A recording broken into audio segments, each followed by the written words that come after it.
What is going on, everybody? What is going on? The Catch fam, my name is John Dawson, and in today's video, we are hopping into my top 10 tight ends for week 14 of the 2022 fantasy football season. If you guys do enjoy today's content or find it helpful, be sure to hit that like button on the way in.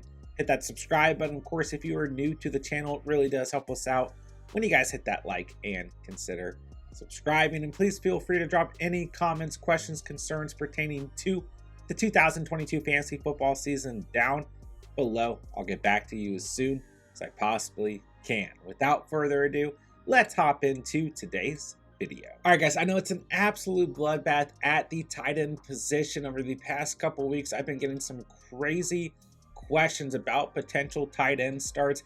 I know it's been really ugly, and it did not help this past week when we saw Hayden Hurst and David Njoku both out with injuries. It's just been ugly. I mean, you look at the tight end one on the season, obviously it's Travis Kelce. Obviously, he's our tight end one going into the week, but he has scored 246.3 fantasy points so far in PPR as the tight end one. The tight end two comes in as Mark Andrews with 154.2 fantasy points in full PPR. That's over 100 points difference. Just really crazy how bad the tight end position has been this year. If you own Travis Kelce, you just ran away with one of the biggest, probably the biggest positional advantage in all of fantasy football. Regardless, let's hop into today's video and let's talk about what you can potentially do if you have one of the tight ends who is not in my top 10. We'll get to that at the end of the video. All right, Travis Kelce, like I said, obviously your tight end one going into the week. Does not matter who he's going up against. Not the best matchup, not the worst against the Denver Broncos in Denver. But man, the Chiefs coming off of a bad loss to the Cincinnati Bengals. They are going to be going into this game guns blazing. Offense all over the place. Does not matter. Kelce's an absolute beast. Just 7.6 fantasy points in Week 13 against the Bengals. That was Kelce's season low from a fantasy perspective. His only single-digit performance on the year. 6 targets, 4 receptions, 56 receiving yards, but it does not matter. Kelce's our tight end one. We can move right along. All right, number 2 overall, I've got TJ Hawkinson. He's just got a beautiful matchup against the Detroit Lions. They played very poorly against the position so far on the year. He is your tight end 3 so far in full PPR, but I like him to have a competitive edge over Mark Andrews this week, who I've got as our tight end 3, because at the end of the day, Kirk Cousins, Hawkinson, we know the connection is there, while Mark Andrews, who we'll talk about in a second, has his backup quarterback, Tyler Huntley. So Hawkinson, a great matchup in week 13, 7.3 fantasy points, 6 targets, 4 receptions, 33 receiving yards. Since he has joined the Vikings, he has brought a ton of consistency, and he had a lot of good games earlier in the season with the Lions as well. Definitely be interesting to watch Hawkinson against his former team, so I just like him this week. It's a good game script. It's a good matchup. I think Hawkinson is great as our tight end 2 as we approach the week. All right, Mark Andrews still has to come in the top 3. Look at the last 3 weeks, 9.4 fantasy points, 11 and 12.3.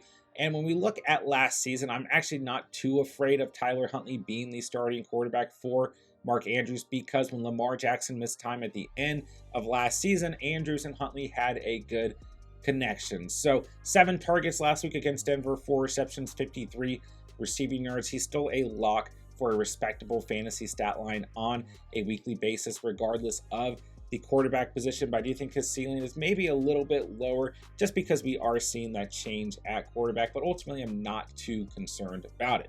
All right, Pat Freiermuth comes in as your tight end 4 so far on the season. He's my tight end 4 going in to the week. 10.6 fantasy points in week 13 against Atlanta. 5 targets, 3 receptions, 76 receiving yards. Freiermuth has just brought a lot of consistency to the table throughout the season, especially when we're looking at the tight end position that's been absolutely ugly all season long. So if you own a guy like Pat Freiermuth, you are starting him on a weekly basis. He is as good as it gets outside of your tight end 1 on the season, as you're going to find at this point in the fantasy year. All right, moving on. I've got George Kittle against the Tampa Bay Buccaneers as my tight end 5 overall.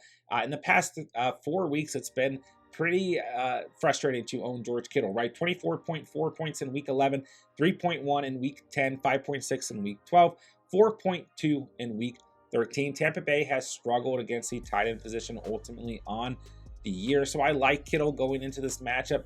Kittle is another quarterback who's going to be seeing a quarterback change, more than likely going to be Brock Purdy out there, who looked pretty good last week. 210 passing yards, 2 touchdowns, 1 interception, but ultimately a pretty good day for Brock Purdy, who came in as the backup quarterback to Jimmy Garoppolo. He suffered a foot injury. So I still think Kittle, with the upside that he brings, which we're hoping we'll see this weekend, has to be in the top 5 as we approach week 14. Next up on the list, I've got Gerald Everett going up against the Miami Dolphins. He comes in as your tight end 10 so far on the year. I just really like this game script. I think this is going to be a game where both teams will be throwing the football. I think we're going to see a lot of offense within this game. Everett had a very good week in week 13, exactly 13 points in full PPR, 6 targets, 5 receptions, 80 receiving yards. Pretty good matchup against the Miami Dolphins, but ultimately, like I said, I just like the game script here. I think that Everett is going to be a big part of the Chargers offensive day. So I've got him a little bit higher than you might expect, but I think he's going to have a good week overall.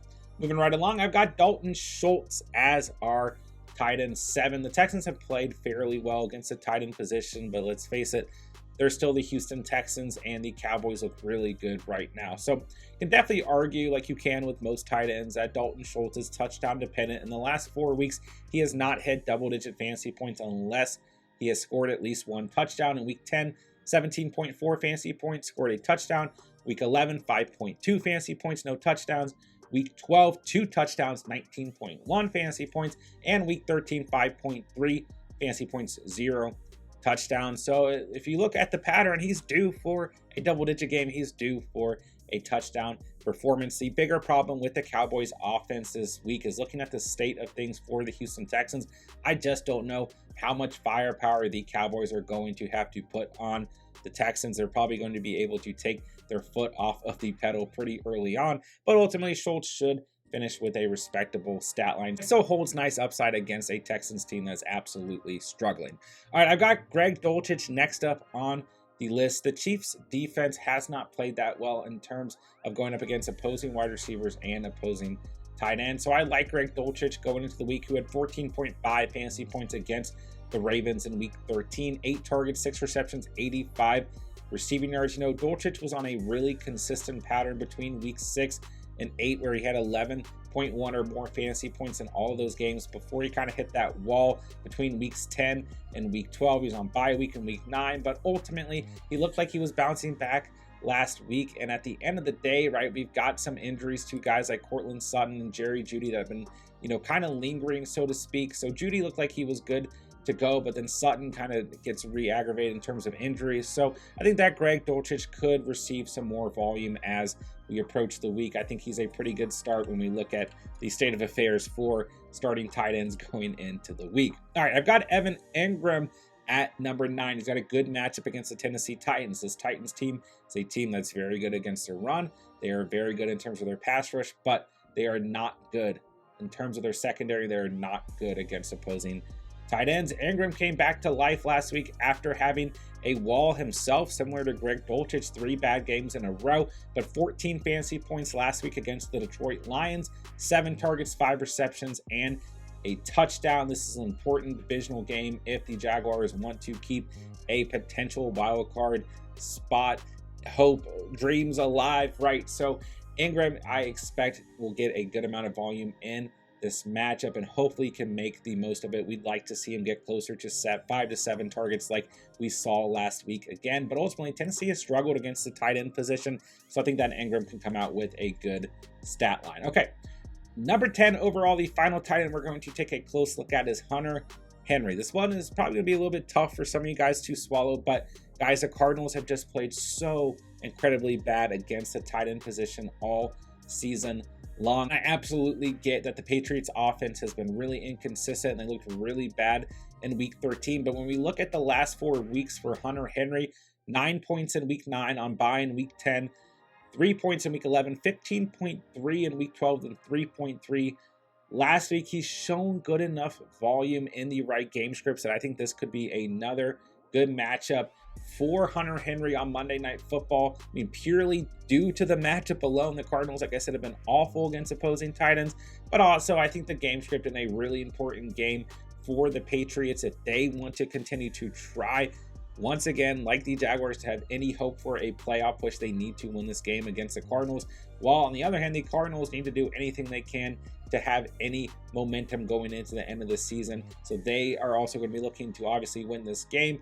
I just think that this is a good game script for Hunter Henry, but more importantly, a very good matchup, and he has shown good enough volume and good enough, consistency. When we really look at the state of tight ends, it's just awful right now.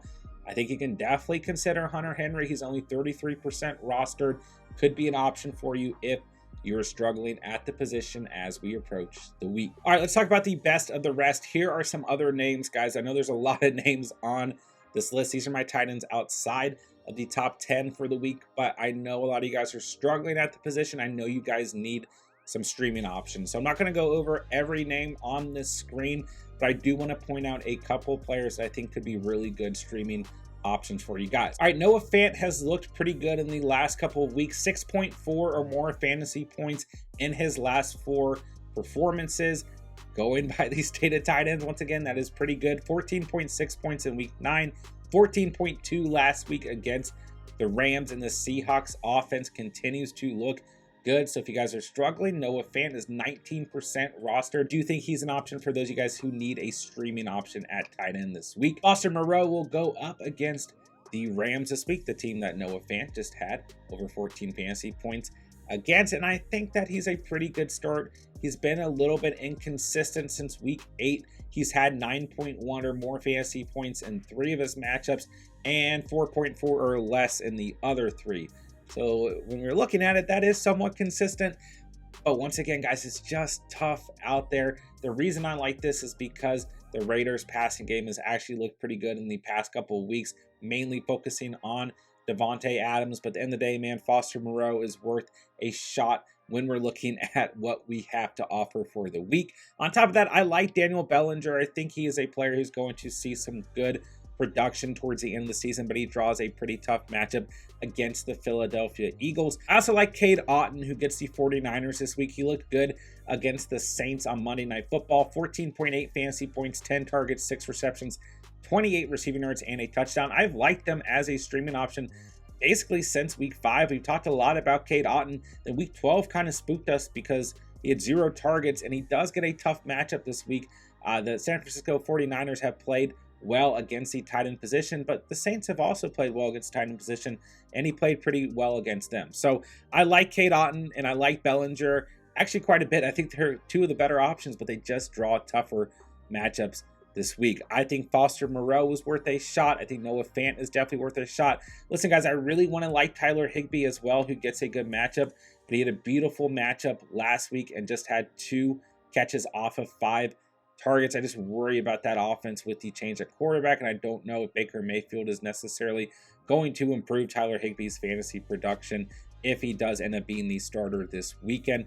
Austin Hooper, Mike Gesicki, Tyler Conklin, Dawson Knox, all these guys probably give you somewhat of a shot, but guys, it's just been ugly at the tight end position. Please let me know in the comments down below, who are you starting at tight end this week? And if you guys are having to go with a streaming option, who are you starting out of those streaming options? And if you guys have questions, please let me know. So you can try and get the best potential tight end play in your lineup as we approach week 14. That'll do it for today's video. If you guys did enjoy the video today or find it helpful, be sure to hit that like button on the way out. Hit that subscribe button. Of course, if you are new to the channel, it really does help us out when you guys hit that like and consider subscribing. And please feel free to drop any comments, questions, concerns pertaining to the 2022 fantasy football season down below. I'll get back to you as soon as I possibly can. With that, I'll say thank you guys so much for watching and or listening. And remember, you saw it here on The Catch.